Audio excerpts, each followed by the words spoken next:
In Chapter 20, Section 4, we're going to be talking about achieving your financial goals. What do you want and how do you get there? You know, what's the long term for me? Retirement in 19 years. What's the short term? December kayak. Yay. So we need to think about long term and short term goals. How do we get there? Okay, so the big idea, of course, is that we are all making economic choices all of the time. We're always dealing with opportunity costs. That is the trade-off. You know, what happens if you do this thing versus this thing? If you buy the giant box of marshmallows, you don't get the nice restaurant that evening or whatever. And we are always dealing with scarcity because none of us have unlimited resources. And of course, the simple idea that economics influences all of our decisions is why this is relevant to our daily lives. And so impulse buying is really one of the main terms that we're going to talk about today. Because if we have fixed cost, if we have non-negotiables, that is bills, then we have no control over that. You know, if my rent is $450 a month, that's $450 a month that I don't get. That goes out at the beginning of the month. As soon as I get paid, boom, that's gone. Like, I don't even have to think about that. You know, our mortgage is X amount per month, so that's a fixed cost that we deal with. What we're thinking about in terms of financial goals is the amount of money that we can control, the disposable discretionary income area. So after taxes, after bills, what do we have left? That's where we have to learn to be disciplined. And so in thinking about this, number one, you want to think about what are your goals? What do you want someday? You know, are you wanting to set goals for this year? You know, for me, that's a kayak. Great. That's a big purchase, so it's going to take me all year to save up for it. What else? You know, is it some expensive item that you want? Well, how are you going to get there? Well, for me, that means not touching that $200 per month. And so that means as things come up where I would normally spend that money, like bike repairs or small expenses from here to here, I'm not going to touch that money. So it's going to take a little discipline. So is it lots of little things? Is that what you want? You know, do you just want that financial freedom to be able to go to the Starbucks when you want and buy the nice coffee when you want? Or you want to save up for a large item like me? Or are you thinking more long term? You know, pretty soon you guys are going to be living on your own. You know, when you finish early college, you'll have your 2 years of undergraduate, but then hopefully you're going to move on and go to some university. And that's going to mean dorm room, food, lodging, living expenses, whatever. And let's say you have all that taken care of. Let's say room and board and tuition are taken care of, which is amazing. And seriously, kudos if that happens. But the reality is, you're still going to need money to live on. Possibly for one semester as much as $1,000 just to get you through the semester. And that's assuming that you still have room and board. You're going to need $1,000 for things like gas, emergencies, going out to eat with friends, doing fun things. If you want to have any type of entertainment cost, you need to have about $1,000 per semester. And that's still assuming that you have room, board, tuition covered. So where's that $1,000 a semester going to come from? Well, number one, you got to set that goal to have that money. Because otherwise, it's no fun to be in college and go, I can't hang out with you guys. I'm broke as a joke. And then before long, like, people stop asking you to do things. So you want to have that money. So saving for college is not just tuition, because that's a huge number. That may be impossible in the jobs you have right now. But in addition to applying for scholarships, etc., getting student loans, etc., maybe that could be your goal, is covering your living expenses while you're there.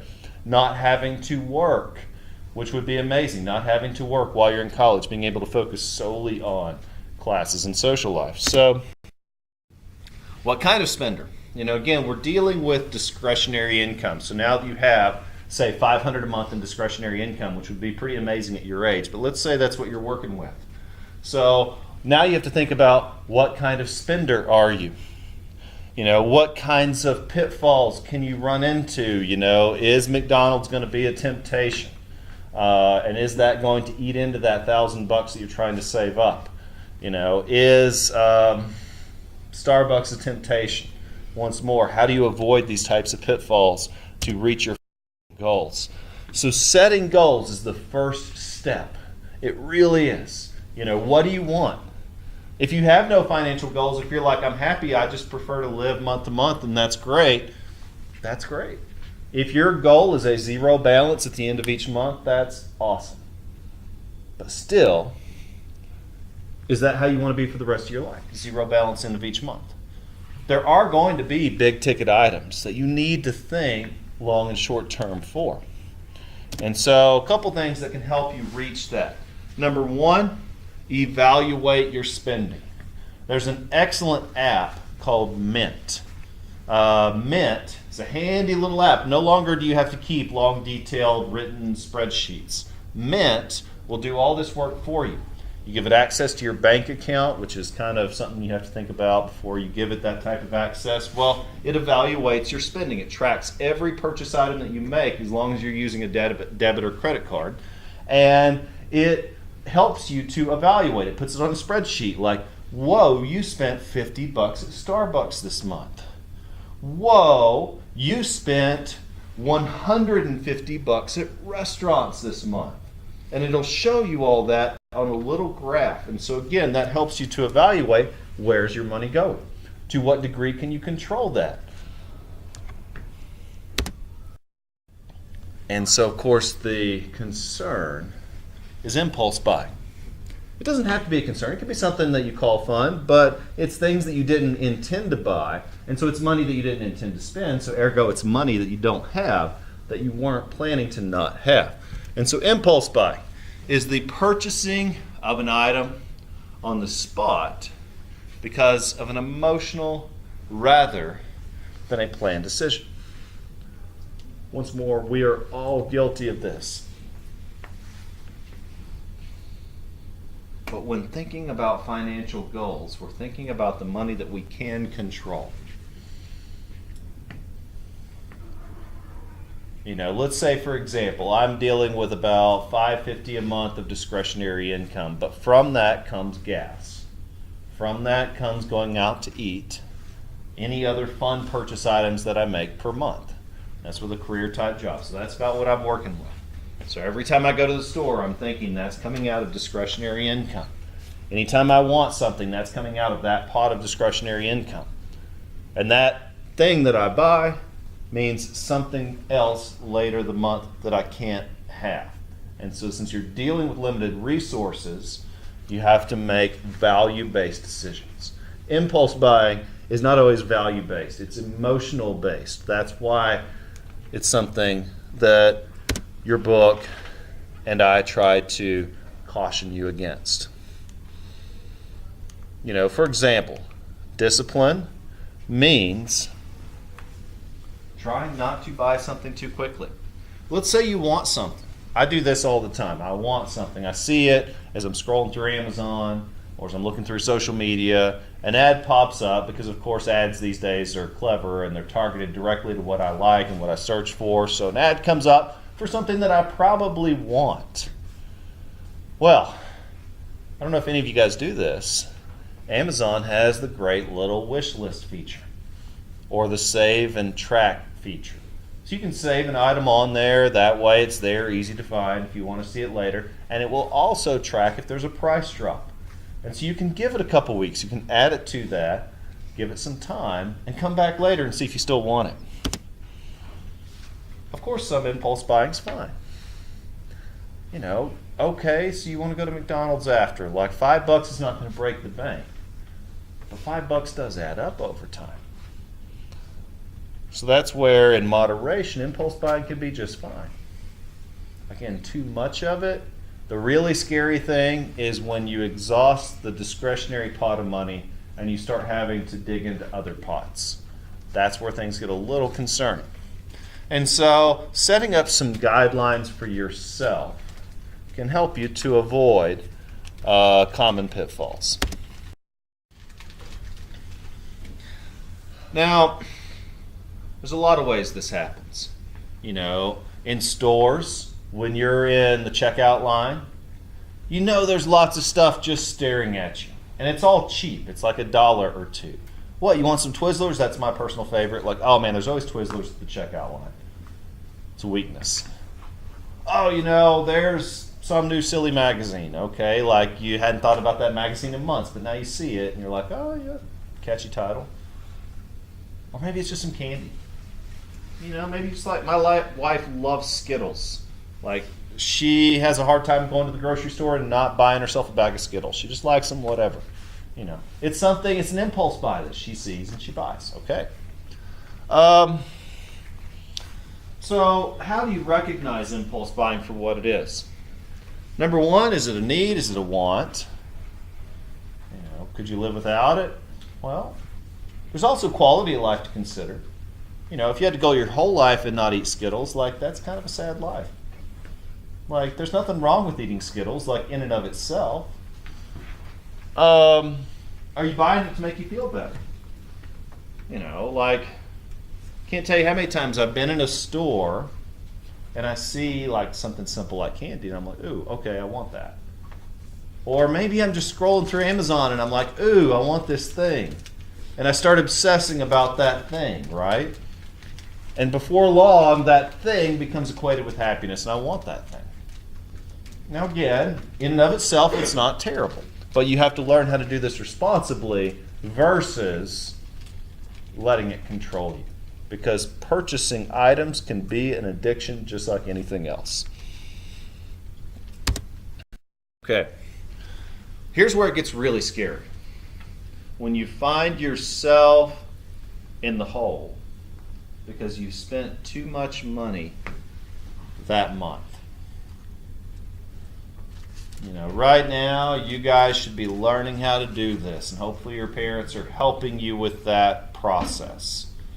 Because when you find yourself in a situation where you're spending more money than you're making each month, you're racking up lots and lots of debt. My first experience with this, as a grown-up, was my first year of teaching. It was the first year that I got decent money. I was like, whoa, it's not a lot, but like for me it was a lot. Coming from working mostly, $10 an hour was the most I'd ever made prior to becoming a teacher. And so getting like a salaried position was a really big deal. But guess what? Even by the end of the first month, I was broke as a joke. By the second month, still broke as a joke. What did I do? First month, I went out and bought the fanciest iPod because it was 2007. They had iPhones, but no one really used them. I went out and bought a really nice iPod. The 80 gig video iPod was the latest and greatest in 2007. First month, Second month, what did I do? I bought an Xbox 360. I'm an idiot. So those are two huge purchases that just immediately limited my discretionary income. And so my thought was, okay, whatever, I'll eat cheap for the rest of the month. I just really want that Xbox. I really want that iPod. What did I do the third month? I bought a brand new car. Okay, yeah, the idiot meter was really going up there. But hey, this was my first time having real stuff. I wanted the nice things.